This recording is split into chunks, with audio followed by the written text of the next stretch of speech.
Gele pa gen moun la men. E oui mesye, so tap nan la. Dim ki kalite telefon ou gen la men. Wap jen go Android, ti bouton et puis tablet. Mwen men banan bay go Android non mwen men. So ti bouton vin gade sim jwen la mka achete pou madame mwen. Koun yo wap vin dim ko sa achete go telefon. Koun yo bezwe m achete telefon bay fam pou blode pou ou prins. Fok ye imachan. Non mon chè sa pa an. Ou te ka achete go telefon pou fom nan. Ou konen mesdames sa yo reme TikTok ak Snapchat. Ebyen le kob la nan mwen wap achete l pou li. Mwen ti bouton gen la yo frè. Sa tout complet. Wap payel 2500 goud. Oh! Avoye se 500 gout ma choti boat oui frère. Tout ça là pour me payer 2500 gout là. Se pri sa mesye. C'est prix ça. Yo frère, soit prendre mon téléphone nan bam li dans des bases.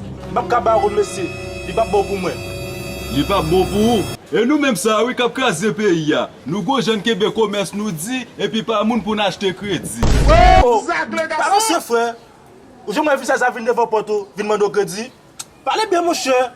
Et pas parler bien non, m'pa ka dou on prix ou même moi dit ma faire pour. Eh bien frère pam.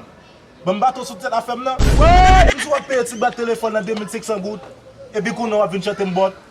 Qui sont devant me dire encore? M'pa ka payer téléphone nan prix ça blood, c'est 500 gout m'a ka bon. Pas bon pour moi frère. Al faire retour. Merci. Pas bon pour vous. Comme ça. Apprends cela. Koun ya mouton mbral nan mwa gwo neg.